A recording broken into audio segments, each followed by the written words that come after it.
The research station orbited Earth like a delicate glass sculpture suspended in the infinite darkness of space. Its crystalline modules caught the sunlight, refracting it into 1,000 prismatic colors that danced across its intricate surface. Most observers would have seen a marvel of human engineering, a beacon of scientific achievement floating silently above the blue-green planet. Dr. Sarah Miller saw something different. Her fingers traced holographic displays that flickered with quantum signatures so bizarre they defied conventional understanding. Years of research had prepared her for the unexpected, but nothing could have prepared her for what was coming. The first anomaly appeared at 3:27 Universal Coordinated Time. A ripple in spacetime that shouldn't exist, detected by a network of quantum sensors spread across the solar system. Most scientific teams would have dismissed it as an instrumental error. The research station's team knew better. "Confirm quantum drift," Sarah muttered, her voice barely above a whisper. Around her, a team of 20 of the world's most brilliant minds worked in near-silent concentration. Physicists, mathematicians, linguists, and quantum theorists, each specialized in deciphering the impossible. The station's central computer processed data at speeds that would have been unimaginable a decade ago. Quantum processors hummed with an almost living energy, filtering through petabytes of information in microseconds. Something was emerging, something that didn't follow any known rules of physics. "Gravitational readings are impossible," Dr. Marcus Wong called out from his station. His hands moved across holographic interfaces, pulling apart layers of data that seemed to contradict themselves. "We're seeing quantum fluctuations that shouldn't exist in our current understanding of spacetime." Sarah walked to the main observation window. The Earth hung below them, a beautiful blue and green marble that seemed blissfully unaware of the approaching phenomenon. Generations of human scientific progress had led to this moment. A research station capable of detecting something truly extraordinary. The anomaly grew. It wasn't an invasion in any traditional sense. No massive warships. No aggressive signals. Just a gradual warping of space itself, like someone was folding reality the way a child might fold a piece of paper. The quantum sensors began to register patterns that looked almost like communication, but not in any language humans had ever encountered. "It's responsive," Dr. Wong said, his voice a mixture of excitement and disbelief. "The quantum signatures are adapting. They're not just random. They're reacting to our observation." Sarah understood the implications immediately. This wasn't just an astronomical event. This was first contact of the most unprecedented kind. The research station had been designed for moments like this. International cooperation had transformed what might have been competing national research projects into a single unified effort. Scientists from 37 different countries worked side by side, their individual brilliance combining into something far greater than any single team could achieve. Quantum windows began to display increasingly complex patterns, mathematical sequences that twisted and transformed, showing glimpses of something beyond three-dimensional understanding. The entire station seemed to hold its breath. "We need to establish communication protocol," Sarah announced. Her voice was calm, but her mind raced with possibilities. How do you communicate with something that doesn't understand communication as humans know it? Young researchers worked frantically, developing translation algorithms on the fly. Machine learning systems integrated with quantum computing networks, creating adaptive models that could potentially interpret the incoming signals. Every second counted. The anomaly continued to grow. Outside the station's protective modules, space itself seemed to ripple. Quantum entanglement sensors picked up interactions that shouldn't be possible, connections between particles that defied every known law of physics. Something was approaching. Something that wasn't interested in conquest or destruction. Something that wanted to communicate. Sarah Miller looked at her team. They were humanity's first line of contact with something truly unknown. No military preparation, no weapons, just human curiosity, intelligence, and an unbreakable desire to understand. The universe was about to introduce itself, and humanity was ready to listen. The language laboratory looked nothing like a traditional research space. Screens covered every wall, displaying complex mathematical patterns that shifted and danced like living organisms. At the center, Dr. Elena Rodriguez stood before a holographic display that pulsed with impossible geometry. "It's not a language," she explained to the gathered researchers. "It's a quantum probability matrix." Linguists, mathematicians, and quantum physicists had been working around the clock since the anomaly's first detection. What they discovered defied every conventional understanding of communication. The incoming signals weren't messages in any traditional sense. They were living mathematical constructs that changed with each observation. Dr. Marcus Chen, a computational linguist with a background in advanced semiotics, approached the central display. His fingers traced holographic lines that seemed to breathe and shift under his touch. "We're looking at communication that exists in multiple states simultaneously," he said, his voice a mixture of excitement and profound intellectual humility. The global research network had mobilized unlike anything in human history. Universities, research institutions, and independent think tanks formed an unprecedented collaborative effort. Every breakthrough was shared instantly, every insight examined from multiple perspectives. In Tokyo, a team of neural network specialists developed adaptive algorithms capable of processing the quantum signals. In Cambridge, mathematicians created new computational models that could handle multidimensional communication patterns. In Sao Paulo, linguists explored how human creativity might be the key to understanding these extraordinary signals. "Traditional translation is impossible," Dr. Rodriguez continued. "We're not dealing with a language that can be decoded. We're dealing with a living communication system that responds to observation." The quantum signals continued to evolve. What had initially appeared as random mathematical sequences now showed hints of intentionality. They adapted, transformed, and responded to human attempts at interpretation in ways that suggested something beyond mere random interaction. A breakthrough came from an unexpected source. Dr. Elena Rodriguez had a background in both quantum physics and musical composition. As she studied the incoming signals, she noticed something extraordinary. The quantum communication patterns bore an uncanny resemblance to complex musical compositions, not in sound, but in structure. "It's like a symphony," she told her colleagues, "but played across dimensions we can't normally perceive." The research team began approaching the signals as a form of multidimensional music. They used algorithmic composition techniques, treating the quantum signals as if they were musical phrases that could be analyzed, understood, and potentially responded to. Computer systems around the world worked in concert, creating increasingly complex models. Machine learning algorithms developed by teams in Silicon Valley, Bangalore, and Berlin started to find patterns. Not translations, exactly, but something more profound. A way of understanding the fundamental structure of the communication. "We're learning its grammar," Dr. Chen explained during a global video conference. "Not the grammar of words, but the grammar of possibility." The quantum signals showed remarkable properties. They seemed to contain multiple layers of meaning simultaneously. A single quantum signature could represent thousands of potential interpretations, all existing in a state of simultaneous probability. Younger researchers brought fresh perspectives that older, more established scientists might have overlooked. A group of graduate students proposed treating the signals like a form of interactive art, not something to be decoded, but something to be experienced and responded to.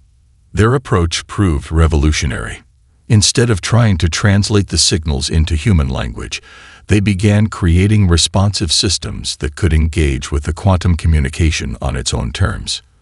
Mathematical models became living, adaptive interfaces that could shift and change in real time. The global research effort became more than a scientific endeavor. It was a collective human exploration of something truly unprecedented. Every discipline, from theoretical physics to abstract art, found itself contributing to humanity's first attempt at understanding a fundamentally alien form of communication. As the days passed, something extraordinary began to happen.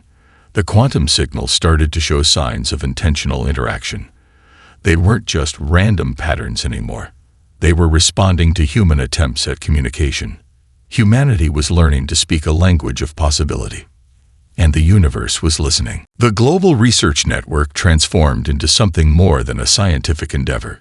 It became a living, breathing organism of human potential, each individual a unique node in a complex system of problem-solving and discovery. Dr. Sarah Miller watched the real-time collaboration map, a holographic display that tracked human innovation across the planet. Universities, research centers, and independent think tanks connected in ways that defied traditional bureaucratic boundaries. A mathematician in Cape Town could contribute a critical insight that would be integrated by a team in Vancouver within minutes. The quantum signals continued their dance of impossible communication. Where traditional scientific approaches would have stalled, human creativity found new pathways. In Beijing, a group of neuroscientists proposed a radical approach. Instead of treating the quantum signals as a mathematical problem, they began to analyze them through the lens of neural networks, specifically how human brains process complex, nonlinear information. "We're not trying to translate," Dr. Wei Zhong explained during a global conference call. "We're trying to understand the underlying communication structure." Their approach sparked a global wave of interdisciplinary research. Artists began working alongside quantum physicists. Musicians collaborated with mathematicians. The boundaries between disciplines dissolved, replaced by a shared goal of understanding the incomprehensible. A breakthrough emerged from an unexpected collaboration.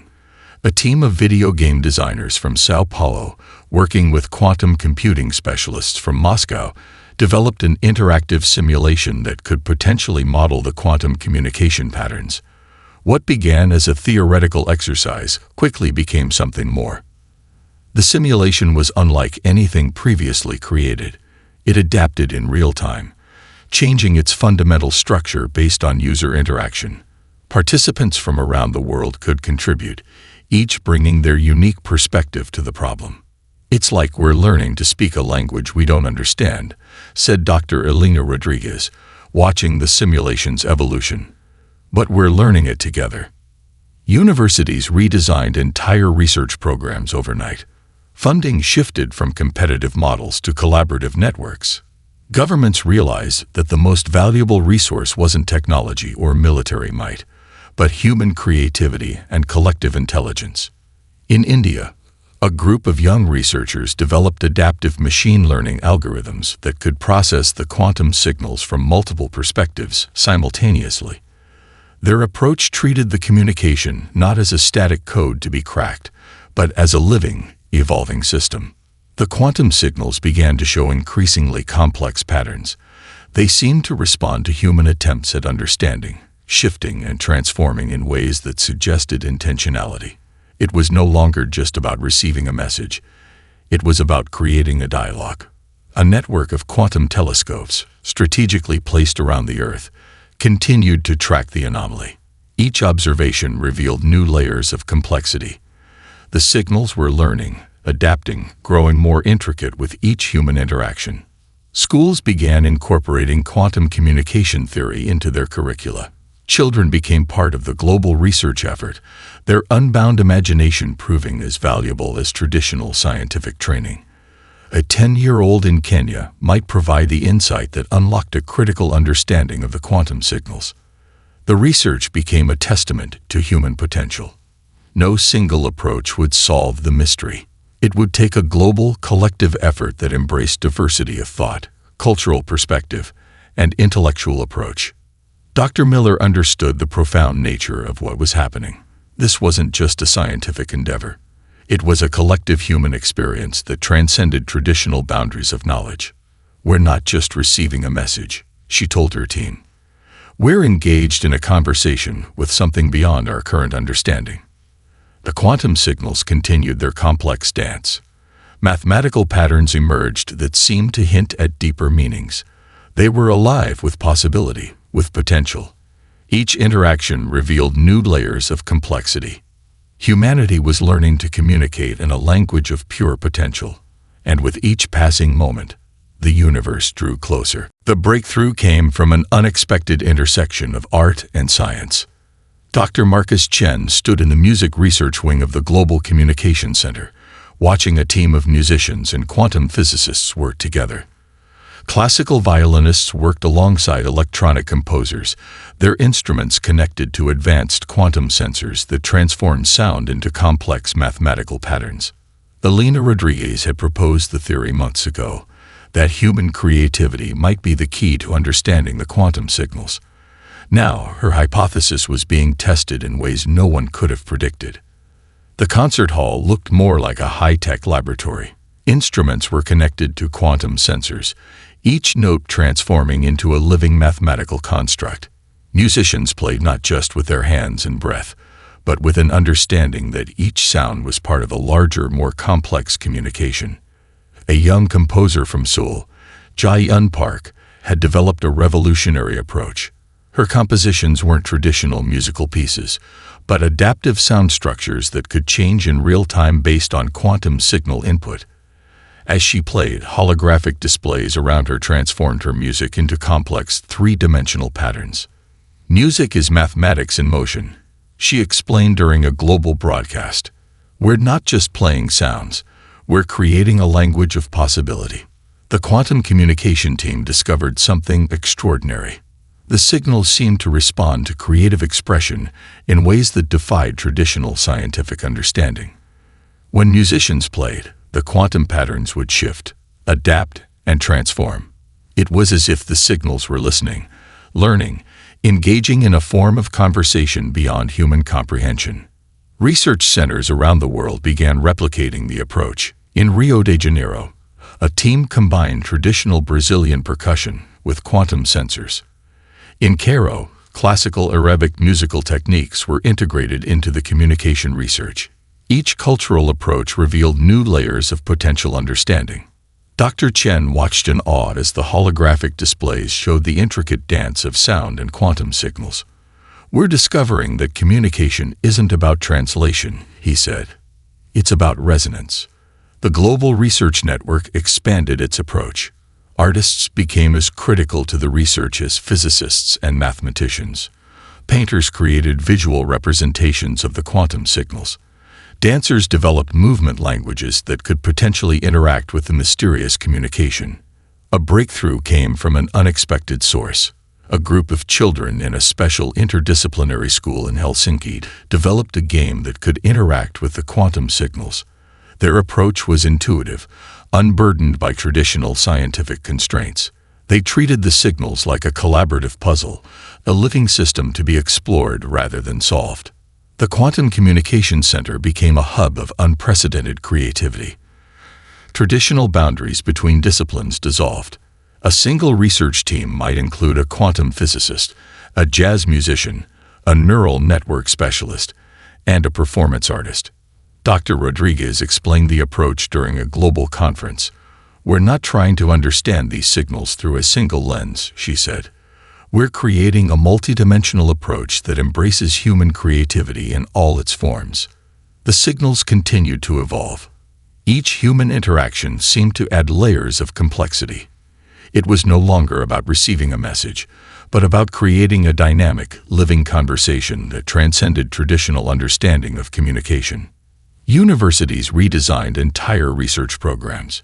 Funding shifted from narrow, specialized research to collaborative, interdisciplinary approaches. Governments recognized that the most valuable resource was human creativity, the ability to imagine, to create, to see beyond existing boundaries. In laboratories and research centers around the world, something extraordinary was happening. Humanity was learning to communicate in a language of pure potential. The quantum signals danced and transformed, responding to human creativity in ways that suggested something profound. This was more than a scientific endeavor. It was a collective human experience that challenged everything humanity thought it knew about communication, intelligence, and possibility. As the day turned to night, the research continued. Musicians played, artists created, scientists observed, and somewhere, in the complex quantum spaces between possibility and reality, something was listening. Humanity was speaking a language of pure imagination. The Emotional Resonance Project began as a whisper of an idea, a theoretical approach that most traditional scientists would have dismissed as pseudoscience. Dr. Sarah Miller understood that they were exploring something far beyond conventional scientific understanding. Neuroscientists from around the world collaborated on a project that seemed impossible. They were attempting to map emotional responses to the quantum signals, to understand communication not through logic, but through human feeling. A research center in Melbourne developed the first breakthrough. Their team combined advanced neuroimaging technologies with quantum sensing equipment, creating a system that could potentially translate emotional states into complex mathematical patterns. Emotions are more than chemical responses, Dr. Elena Rodriguez explained during a global conference. They're a form of communication we've barely begun to understand. The research revealed extraordinary insights. Human emotional states created quantum resonances that interacted with the incoming signals in ways no one could have predicted. Joy, sadness, curiosity, wonder. Each emotion generated unique quantum signatures that seemed to communicate with the mysterious signals. A global network of participants began contributing to the research. Meditation experts worked alongside neuroscientists. Psychologists collaborated with quantum physicists. Artists explored the boundaries of emotional expression, knowing that each feeling might be a potential key to understanding. In Tokyo, a team developed an immersive environment where participants could explore their emotional responses to the quantum signals. The room itself was a marvel of technology, walls that could transform based on emotional input, creating a living, responsive space that seemed to breathe with human feeling. Dr. Marcus Chen discovered something profound. The quantum signals didn't just receive emotional input, they responded to it. When participants experienced deep empathy, curiosity, or wonder, the signals would shift and transform in complex ways. We're not just observing, Chen said. We're participating in a conversation that goes beyond language. Schools began incorporating emotional intelligence research into their curricula. Children learned to understand their feelings not as personal experiences, but as forms of communication. Emotional mapping became as important as mathematical reasoning. The research challenged everything humanity understood about intelligence and communication. The quantum signals seemed to value emotional depth over pure logical processing. They responded to human creativity, empathy, and imagination in ways that suggested a form of intelligence entirely different from human understanding. A breakthrough came from an unexpected collaboration. A group of therapists and quantum physicists developed a system that could potentially translate emotional states into communicative patterns. What began as a theoretical exercise became something more, a bridge between human feeling and something entirely unknown. The global research network expanded its approach. Emotional response became a critical component of understanding the quantum signals. Traditional boundaries between scientific disciplines dissolved, replaced by a holistic approach that embraced human complexity. In Brazil, a team explored how collective emotional experiences might interact with the quantum signals. They organized large group meditation events, measuring the quantum responses to shared human emotion. The results were beyond anything they could have imagined. Dr. Rodriguez understood the profound nature of their discovery. We're learning that communication isn't about sending messages, she explained. It's about creating resonance. The research centers became more than scientific facilities. They were spaces of human exploration, where emotion and intelligence merged in ways that defied traditional understanding. Artists worked alongside scientists. Philosophers collaborated with quantum researchers. Humanity was discovering a new way of understanding communication, not as a transmission of information, but as a living, breathing interaction of consciousness. The quantum signals continued their complex dance. They seemed to be learning, adapting, growing more intricate with each human interaction. Each emotional response added new layers of complexity to the communication. As the day turned to night, researchers around the world continued their work. They were no longer just scientists. They were explorers of human potential, pushing the boundaries of what it meant to communicate, to understand, to connect. Somewhere, in the vast spaces between possibility and reality, something was listening. Something was learning. Something was beginning to understand the extraordinary complexity of human emotion. The transformation began quietly, almost imperceptibly. Research centers around the world noticed subtle changes in the quantum signals. They were no longer static patterns to be studied. They had become something alive, something responsive. Dr. Sarah Miller realized they were witnessing something unprecedented, a form of communication that evolved with each human interaction. Global networks of scientists, artists, and researchers worked in unprecedented harmony. The quantum signals seemed to adapt, growing more complex with every attempt at understanding. It was as if the mysterious communication was learning from humanity itself. Dr. Marcus Chen developed a visualization system that mapped the signal's evolution. Holographic displays showed intricate patterns that shifted and transformed in real time. What had once looked like random mathematical sequences now resembled living ecosystems of information. "We're not just receiving," Chen explained during a global conference. "We're engaged in a collaborative process of mutual understanding." Universities redesigned entire research programs to accommodate this new approach. Departments that were once siloed now worked in perfect synchronization. A single research team might include a quantum physicist, a neural network specialist, a musician, and a philosopher, each bringing a unique perspective to the ongoing exploration. In Stockholm, a breakthrough emerged from an unexpected collaboration. A team combining artificial intelligence researchers with indigenous knowledge keepers discovered that the quantum signals responded differently to collective thinking versus individual analysis. Collaborative approaches yielded more complex, more nuanced interactions. The signals began to show characteristics that defied traditional scientific understanding. They seemed to anticipate human responses, adapting even before a full research approach could be implemented. It was as if the communication itself was learning, growing, evolving. Dr. Elena Rodriguez led a global initiative that transformed how researchers approached the mysterious signals. Instead of trying to decode a message, they began to treat the interaction as a living dialogue. Each observation, each attempt at understanding, became part of a larger conversation. Research centers became more than scientific facilities. They transformed into spaces of collective human potential. Children contributed alongside seasoned researchers. Artists worked with mathematicians. Cultural perspectives from around the globe became critical to understanding the complex quantum communication. A network of quantum telescopes continued to track the signal's origin. But the focus had shifted.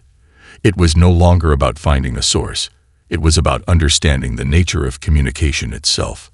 In Tokyo, a team developed an immersive environment that allowed multiple researchers to interact with the quantum signals simultaneously. The room itself became a living interface, walls shifting and transforming based on collective human input. Participants described the experience as unlike anything in human history, a true dialogue with something beyond traditional understanding. The Global Research Network discovered that human diversity was its greatest strength. Different cultural perspectives, different ways of thinking, different approaches to problem solving. Each contributed unique insights to the ongoing exploration. "We're not just studying something unknown," Dr. Rodriguez explained. "We're participating in a conversation that challenges everything we thought we knew about intelligence and communication." Schools began incorporating quantum communication theory into their curricula. Children learned to approach complex problems with creativity, curiosity, and an open mind. The ability to imagine, to see beyond existing boundaries, became as important as traditional scientific training. Governments redirected funding from competitive research models to collaborative global networks. The most valuable resource was no longer technology or individual genius. It was collective human potential. The quantum signals continued their complex dance. They seemed to respond to human creativity in ways that suggested a form of intelligence entirely different from human understanding. Each interaction added new layers of complexity, new possibilities of communication. As the research continued, something extraordinary became clear. Humanity was no longer just trying to understand an unknown phenomenon. They were engaged in a profound dialogue with something that challenged everything they thought they knew about intelligence, communication, and possibility. Somewhere, in the vast spaces between what was known and what was possible, a conversation was unfolding. A conversation that would change humanity forever. And the universe was listening. The global recognition came suddenly, like a wave of understanding that swept across humanity. Dr. Sarah Miller watched the live feed from research centers around the world. What had begun as a secretive scientific endeavor had transformed into a global human experience. The quantum signals were no longer a mystery to be solved. They were a conversation humanity was collectively experiencing. News networks struggled to explain the unprecedented collaborative effort. Traditional boundaries of nationality, culture, and scientific discipline had dissolved. Researchers from Beijing worked seamlessly with teams in Buenos Aires. A mathematician in Cape Town would complete an equation started by a colleague in Vancouver.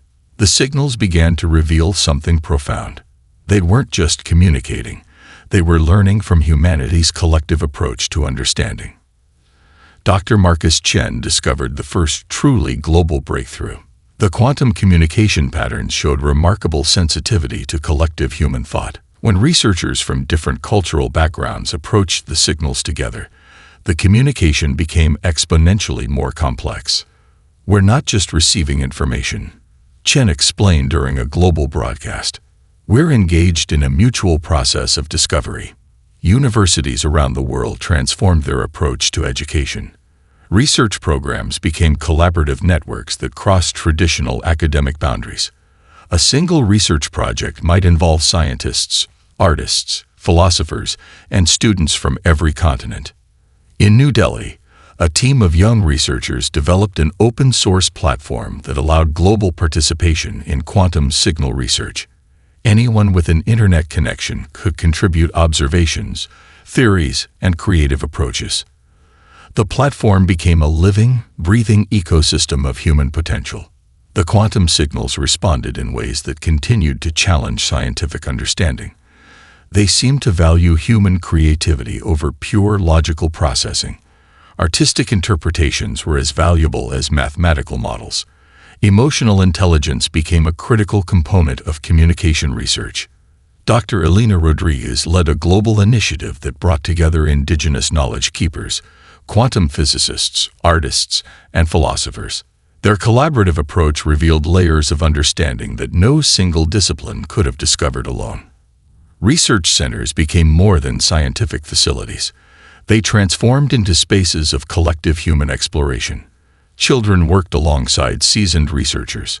Cultural perspectives from around the globe became critical to understanding the complex quantum communication. A network of quantum telescopes continued to track the signal's origin, but the focus had shifted dramatically. It was no longer about finding a source. It was about understanding the nature of communication itself. Governments worldwide recognized the unprecedented nature of the research. National boundaries became meaningless in the face of this collective human endeavor. Funding shifted from competitive models to collaborative global networks. The most extraordinary discovery came from an unexpected source. A group of high school students in rural Kenya developed a breakthrough approach to interpreting the quantum signals. Their perspective, unburdened by traditional scientific constraints, provided insights that seasoned researchers had overlooked. We're learning that intelligence isn't about having the right answer, Dr. Rodriguez explained. It's about the ability to imagine, to explore, to connect. Schools began incorporating quantum communication theory into their curricula. Students learned to approach complex problems with creativity, curiosity, and an open mind. The ability to imagine became as important as traditional scientific training. The Global Research Network discovered that human diversity was its greatest strength. Different cultural perspectives, different ways of thinking, different approaches to problem solving. Each contributed unique insights to the ongoing exploration. As the research continued, something extraordinary became clear. Humanity was no longer just trying to understand an unknown phenomenon. They were engaged in a profound dialogue with something that challenged everything they thought they knew about intelligence, communication, and possibility. The quantum signals continued their complex dance. They seemed to respond to human creativity in ways that suggested a form of intelligence entirely different from human understanding. Each interaction added new layers of complexity, new possibilities of communication. Somewhere, in the vast spaces between what was known and what was possible, a conversation was unfolding. A conversation that would change humanity forever. And the universe was listening. Not as an observer, but as a participant. The final transformation began with a moment of profound simplicity. Dr. Sarah Miller stood in the Global Communication Center, watching as the quantum signals reached a level of complexity that defied human comprehension. What had started as a mysterious communication had become something far more profound, a living dialogue between humanity and something entirely beyond human understanding. The signals no longer resembled mathematical patterns or scientific data. They had become a form of consciousness that seemed to breathe, to think, to evolve with each human interaction. Dr. Marcus Chen described it as a living symphony of possibility. Researchers around the world realized they were witnessing something unprecedented. This wasn't first contact in any traditional sense. It was a fundamental reimagining of what communication, intelligence, and connection could mean. Dr. Elena Rodriguez understood the deeper significance. We're not just communicating, she explained during the final global conference. We're participating in a cosmic dialogue that transforms both the sender and the receiver. The quantum signals had become a mirror, reflecting humanity's collective potential back to itself. Every cultural perspective, every creative approach, every moment of human imagination added new layers of complexity to the communication. In research centers across the globe, something extraordinary happened. The signals began to reveal insights that transcended scientific understanding. They showed glimpses of potential futures, alternative ways of thinking, entire universes of possibility that existed beyond human perception. A team in Rio de Janeiro discovered that the signals responded most powerfully to collective human emotions. Moments of shared wonder, collective empathy, and global unity created quantum resonances that transformed the communication in ways no individual could have predicted. The global research network had become more than a scientific endeavor. It was a living, breathing organism of human potential. Universities, research centers, and independent think tanks worked in perfect synchronization. A mathematician in Cape Town could contribute an insight that would be integrated by a team in Vancouver within moments. Children became critical contributors to the research. Their unburdened imagination, their ability to see beyond existing boundaries, provided insights that traditional scientific approaches could not. Governments recognized the profound nature of the discovery. National boundaries dissolved in the face of this collective human experience. Funding shifted from competitive models to collaborative global networks. The most valuable resource was no longer technology or individual genius. It was collective human potential. The quantum signals revealed something profound about humanity. They showed a species capable of transcending its own limitations. A species that could imagine, could connect, could transform itself through collective intelligence. Dr. Rodriguez led a final global initiative that brought together researchers from every discipline imaginable. Indigenous knowledge keepers worked alongside quantum physicists, artists collaborated with mathematicians, philosophers engaged with neural network specialists. We're learning that intelligence isn't about having the right answer, she explained.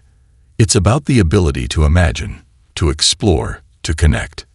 The Communications Center became a testament to human potential.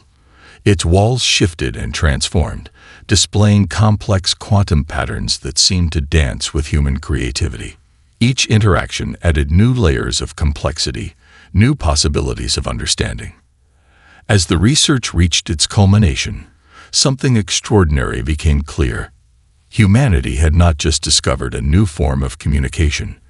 They had participated in a cosmic dialogue that would forever change their understanding of intelligence, consciousness, and possibility.